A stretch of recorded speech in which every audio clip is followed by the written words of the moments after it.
From Hollywood, it's time now for... Johnny Dollar. Hi, Johnny. This is Steve Kilmer at Providential Life and Casualty. Steve, it's been a couple of years. Yeah, I know. Listen, Johnny, how'd you like to attend a wedding? Well, why not, as long as it isn't mine? Yeah, I know what you mean. Oh, you're a bachelor, too, huh? Well, I would be if it weren't for a wife, 4 kids, and a couple of grandchildren. Whoops. Johnny, do you by any chance remember Martha Mayfield Merriman? The old gal down in New York who owns Consolidated Tire and Rubber Company? Yeah, and a half a dozen other companies. Well, sure, one of my old sweethearts. Don't you remember back in '57 when I cleared up that false report of her death? Well, I thought she rigged that herself in order to make a killing in the stock market. Well, of course she did. But, Steve, she must be 73 or 4 years old. 74. Well, don't tell me she's getting married again. No, it's her son, Edgar. Oh. But she insists that you be among those present at the ceremony. Well, now, that's kind of funny. I wonder why. Yeah, so do I. And I wonder why she'd have me call you. Unless she anticipates trouble of some kind. Johnny? Okay, Steve. I'll run on down there.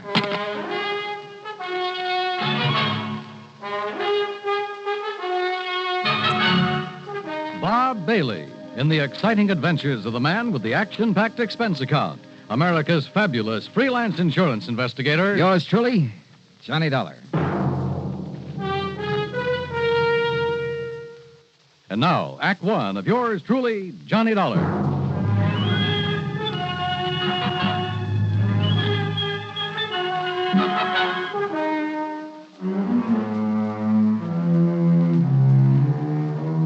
Expense account submitted by Special Investigator Johnny Dollar to the Providential Life and Casualty Insurance Company, Home Office, Hartford, Connecticut. Following is an account of expenses incurred during my investigation of the Shankar diamond matter. Expense account item 1, 780, train to New York and a cab to the brownstone house on Sutton Place. Martha Mayfield Merriman, who looks more like somebody's cute little grandmother than a clever stock market operator, but who thinks and sounds like, well, judge for yourself. Can you dig that, Johnny? That sprout of mine is finally taking the leap. You sucker. Well, after all, Martha. Say, how about you, Johnny? How about what about me? You know, marriage. Well? Let's change the subject, huh? Turn me down, huh? Well, then I'll just have to wait a couple of years and try you again. Or has that Betty Lewis been making time with you behind my back? Oh, do you know Betty? No, but I heard the broadcast of that case where she kept you from getting knocked off by that gangster, that Curly Waters. Yeah, Martha, she saved my life. And then didn't have sense enough to get her hooks in you, huh? Johnny, the dames nowadays are really slipping. Just don't you forget, though, that I've got a lead on all of them, because I've already proposed to you. Martha, you are a doll. Sure I am. And if I was a couple of years younger, Johnny, I'd run you ragged. Well, what do you mean if you were a couple of years younger? Have you forgotten our night on the town after I handled that other case for you? Say, we really had a ball, didn't we? Oh, boy, it took me nearly a week to recover. Well, then we'll just have to do it again after this wedding's over with. Speaking of which, how would you like a little snort? Larkin! Well, don't you think maybe we'd better... Oh, of course you would. Larkin! Larkin! You called, madam? Fine thing, snooping around outside the door, eh? Trying to find out what Johnny Dollar's doing here. Oh, certainly not, madam. Of course you were. Now bring us a couple of drinks. Scotch on the rocks okay, Johnny? Sure, anything. Well, hop to it, Larkin. Oh, and crack the wall safe and bring me the ring. The ring. Very good, madam. No, good old Larkin. He's leaving me, you know, and I'm really going to miss him. Hey, wait a minute, Martha. Larkin has the combination to your wall safe? No, why not? What would he ever do with the junk I keep stashed away in it? Well, what kind of junk? Just some odds and ends and necklaces and brooches and rings, mostly. A couple of bracelets. And what's the ring? The Shankar diamond. What? Isn't that the one I've read about? Probably. The one supposed to be the opposite of the Hope diamond that's supposed to have good luck charm about it? None other. Why, that thing's worth close to $1 million, isn't it? That's what the insurance company says. And you plan to wear it when your son Edgar gets married? Well, it's silly superstition, I suppose, but maybe it'll bring him and Mary Luann good luck in their marriage. Mary Luann? Mary Luann Melanie Beaufort Exum Culpepper. Sounds like something out of Gone with the Wind. The most gorgeous belle in Greensboro, North Carolina, sir. Oh, is that where the wedding's going to be? And at the old family plantation right outside of town. You're going to escort me to the wedding and the bang-up reception afterward.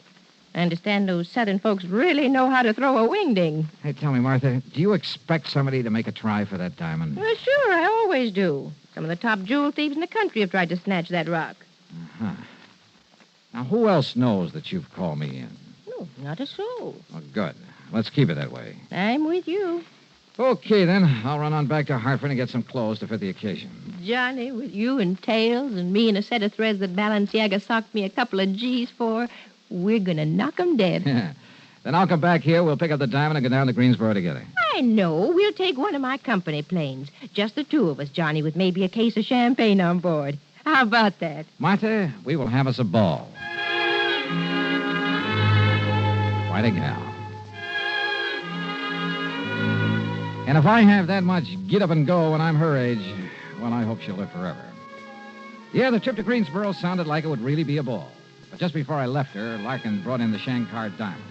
All 34 carats of it. Flawless. Perfect. Beautiful. And it suddenly occurred to me that somebody who wanted that stone, wanted it really bad, might not hesitate to kill for it.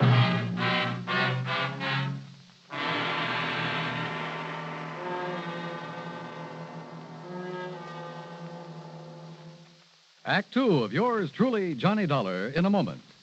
And now for another episode in the life of Sergeant Donald Bellwether, my husband.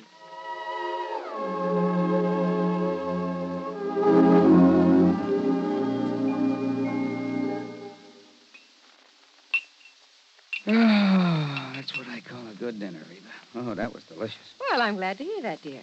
More coffee? Yeah, just about a half a cup, please. All right. There you are. Thank you. Now, tell me all about your safety class. Did the boys enjoy your speech? Oh, yeah, they sure did. Thanks to you, I did quite well. My lieutenant complimented me afterwards. Well, good. Yeah, but that same lieutenant threw me a curve, too.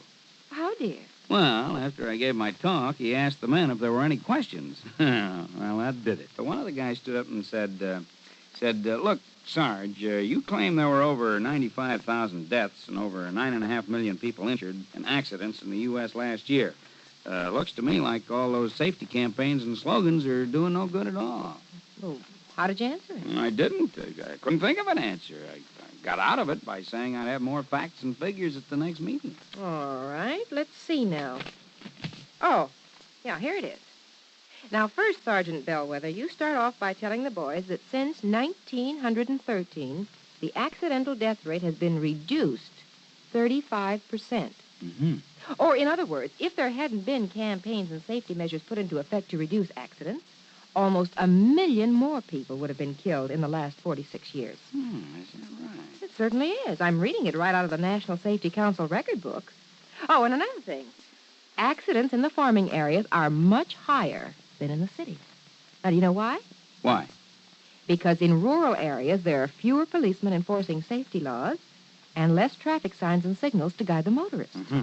You know, many more cars travel the city streets, and yet the per capita rate of accidents is much higher in the rural areas. Of course, the reason is obvious. In the city, more safety measures are instituted and obeyed. Reba, you are wonderful. That's a good, logical answer. I don't know what I'd do without it. Oh, that's my Donald. That's my doll.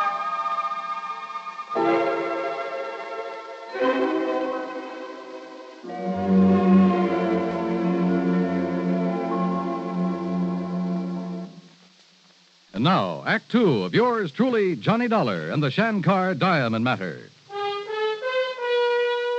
Expense account item 2, $16.50, the trip to Hartford for my formal clothes, then back to New York in the home of Martha Mayfield Merriman.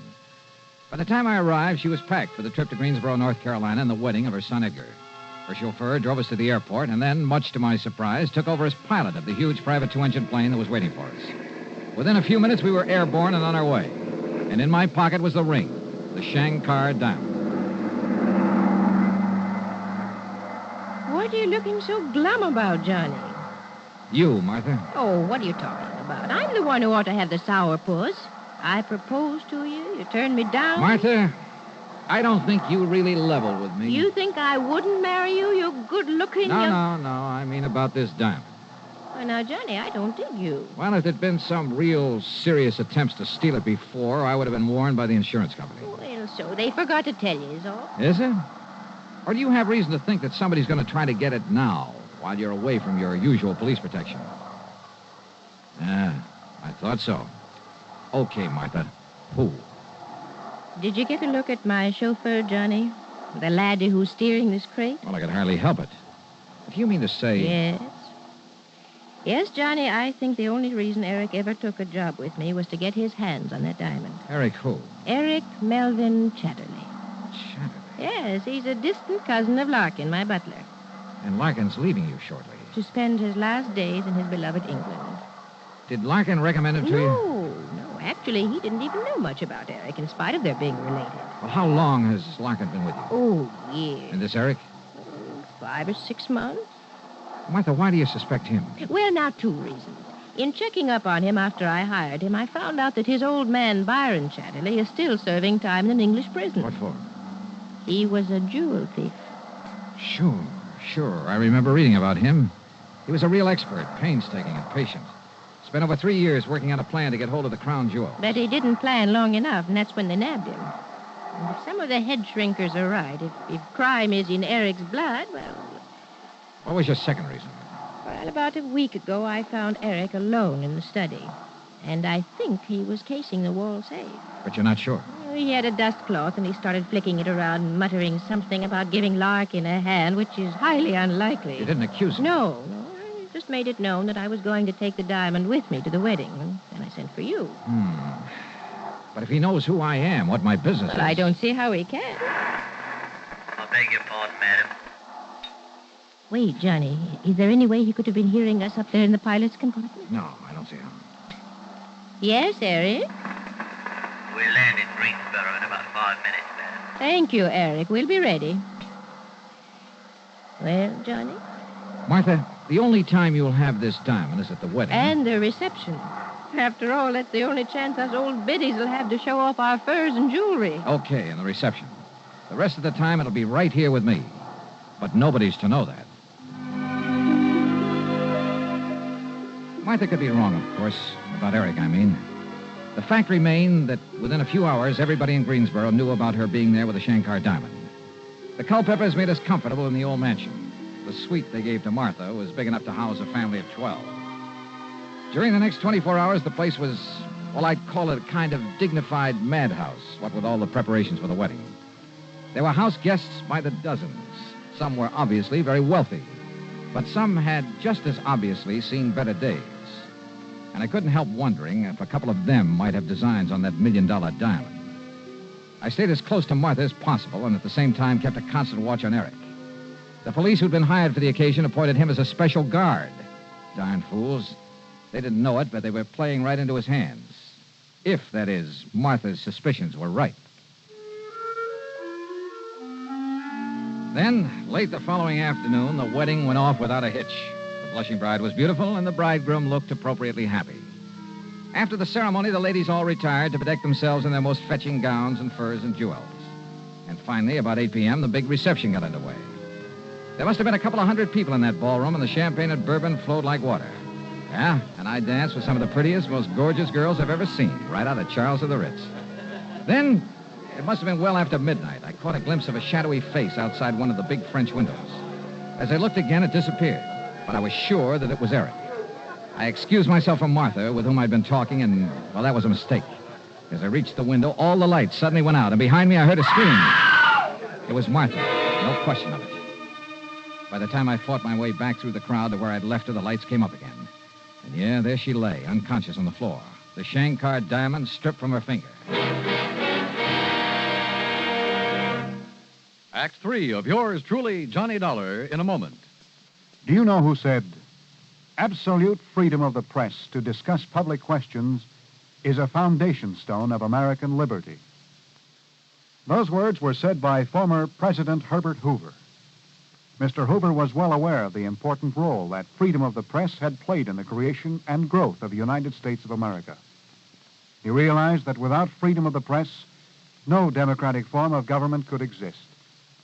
One of the first steps in the path toward totalitarianism is the creation of a controlled press.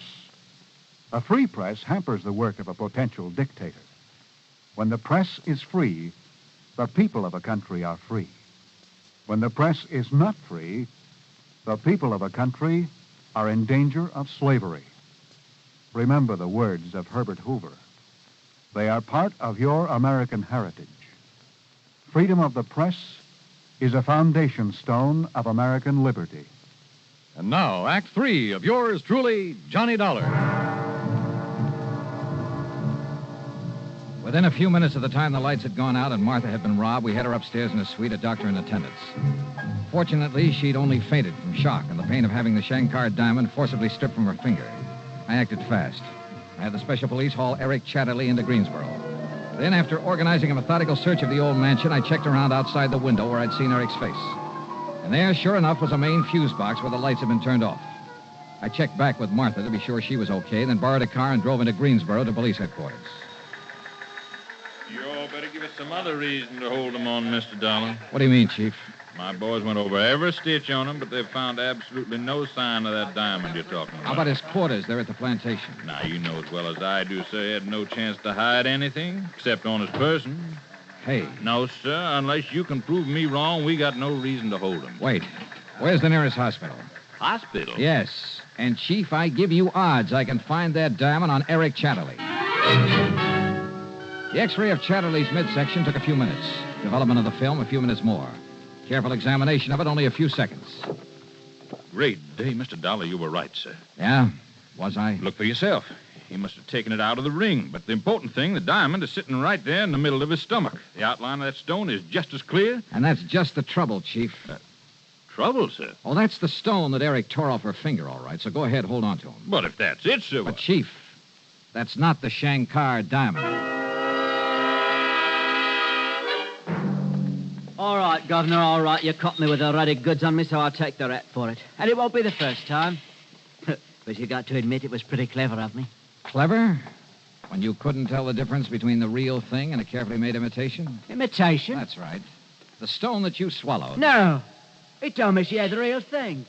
When he got me the job with her. Who, Eric? At least when he wrote me I should come over from England and apply for the... Who, Eric? I've said enough. Yeah, I think you have at that.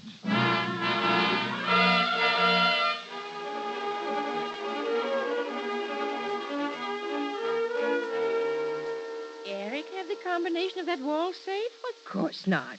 As I told you, the only... Sure, Martha. Well, of course I am. When you say paste and imitation... Johnny, are you kidding? When's the last time you wore the Shankar diamond? At the big charity ball last spring. If it was the Shankar, not this imitation you're talking about. You haven't had it cleaned or checked by a jeweler since. No, why should I? Then it probably wasn't the Shankar, and you're sure you didn't know about this imitation. Do you think I'd go around flashing a phony? Now, look here, Johnny. I love you dearly, but don't you cool me with a line like that. Don't rile me, boy. Okay, honey, okay. Keep your head on. Just get ready for a quick trip back to New York. As soon as I can find us another flyboy. During the flight back to New York, Martha asked a lot of questions, but I sidestepped all of them, promised her a real dramatic ending to the case. And I kind of quietly prayed for one myself. When we reached the old brownstone house on Sutton Place, we told Larkin the butler about the robbery. Then, at my insistence, went upstairs to his quarters on the 4th floor.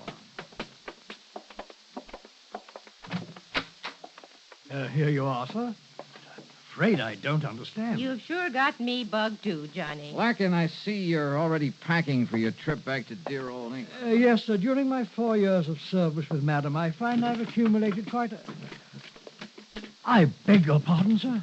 I'm going through every one of these bags of yours, Larkin. Now, Johnny. Maybe even tear them apart to look for false bottoms, hidden compartments. Sir. I'll do the same thing to your clothes, your shoes, if necessary, until I find the Shankar diamond. Mr. Dollar, Madam. Now, Johnny, what's the gag? Sometimes blood will tell. Isn't what that head shrinker said to you? Well, yes, Yeah. but I... You were thinking only of Eric, of his relationship with the notorious Byron Chatterley, the man who quietly, patiently spent years working on a plan to get hold of a precious stone. You forgot all about Larkin being related Now, to him. just a minute, You trusted Larkin, to the point of letting him have the combination to the safe where you kept the Shankar. So he had an imitation made, a beauty, out of a thing they call strass. Strass? Yeah. It's a highly leaded glass that only an expert can tell from a real diamond when it's cut correctly. That's what you've been wearing the last few times Well, I up. just can't believe it. But Larkin realized that sooner or later the fake would be spotted. So he evolved another scheme. To have the fake one stolen by his distant cousin, Eric. Same blood, remember? If Eric got away with it, okay, and Larkin was clean. He could split with him later when Eric got wise to the phony. If Eric was caught as he was, Larkin's skirts would still be clean. Right, Larkin? Quite, sir. And you won't need to destroy my luggage. I'll fetch you the diamond. Yeah, you may as well. But I must say, if you hadn't discovered the one Eric stole was paste... I'd never have got on to you. May I ask how you did it, sir? Sure. The X-ray of your beloved cousin's belly. Well, I realize, sir, that that's how you located the stone. It also told me it wasn't the real one. Well, so help me, Johnny, I don't dig you. We'd never have seen the real one. What?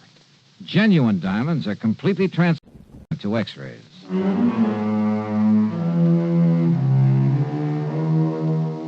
So, the diamond's safe and sound, and Larkin and his dearly beloved cousin are in the clink. Martha was a bit upset over what Larkin had done, but, well, she'll get over it. Yeah, and I sure hope I get over this headache. That brawl she threw for me by way of celebration was a dilly. Expense account total, including incidentals and the trip back to Hartford, call it $50. Yours truly, Johnny Dollar.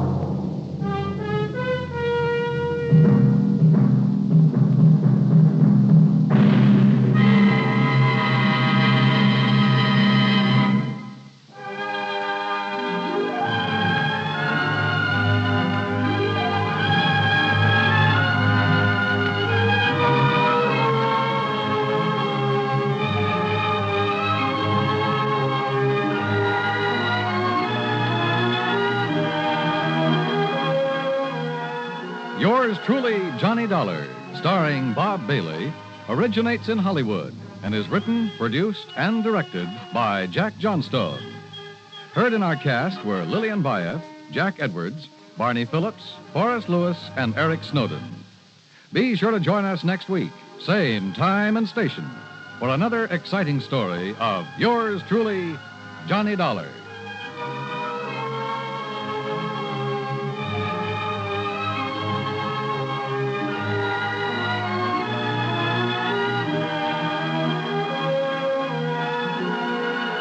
This is Dan Coverly speaking.